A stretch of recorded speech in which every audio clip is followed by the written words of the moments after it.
dal leen ak jàmm ci AGT News chaîne bi leen di jox xibaar yi wér te wóor abonné leen ngir dara bañ leen a raw.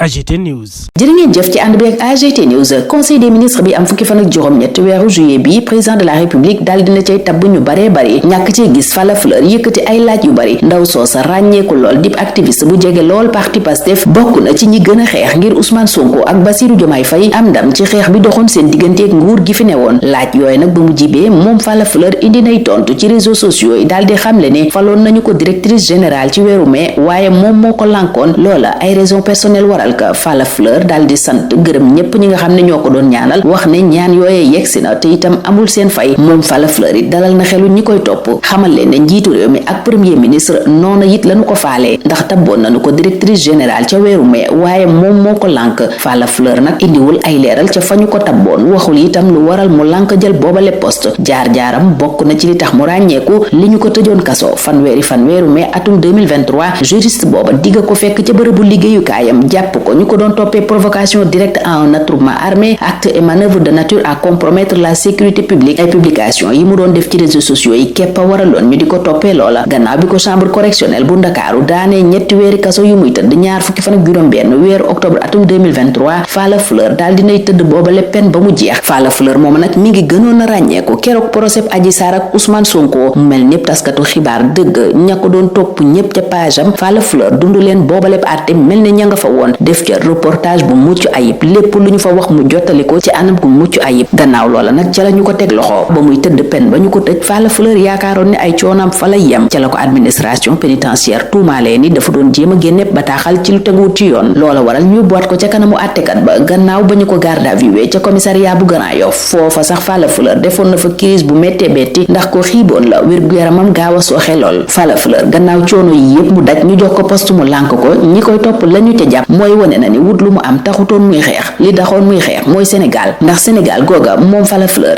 yàgg nay wax ni moom rekk ko ñor. Merci de votre fidélité à AGT News. Le président Bassirou Diomaye Diakhar Faye a procédé à de nombreuses nominations, 81 précisément, à l'issue du Conseil des ministres de ce 18 juillet 2024. Mais l'absence remarquée de Falla Fleur a encore suscité un débat parmi ses partisans. Falla Fleur, cette activiste très proche du parti Pastef, a été interpellée par ses followers sur les raisons de son absence parmi les nommés. Elle, qui a pourtant soutenu activement l'accession au pouvoir du président Diomaye Faye et du premier ministre Ousmane Sonko. Dans une réponse en wolof sur les réseaux sociaux, elle a révélé en effet avoir été nommée directrice générale depuis le mois de mai, mais qu'elle a décliné le poste pour des raisons personnelles. Elle a à l'occasion exprimé sa gratitude en déclarant, je cite, vos souhaits à mon égard ont été exaucés. Je n'ai pas assez de mots pour vous remercier. Le président et le premier ministre s'intéressent également beaucoup à moi. Je dois aussi vous dire que j'ai été nommée directrice générale au mois de mai dernier, mais j'ai dû refuser le poste pour des raisons personnelles. Fin de citation. Néanmoins, Falla Fleur n'a pas précisé la direction en question ni les motifs exacts de son refus. Le parcours de Falla Fleur a été marqué par des épreuves. En effet, le 30 mai 2023, cette juriste de formation a été arrêtée à son lieu de travail par la division des investigations criminelles et mise en détention provisoire, accusée de provocation directe à un attroupement armé et actes et manœuvres de nature à compromettre la sécurité publique via ses publications sur les réseaux sociaux. Condamnée à 3 mois de prison ferme le 26 octobre 2023 par la chambre correctionnelle du tribunal de Dakar, elle avait déjà purgé sa peine durant la détention préventive.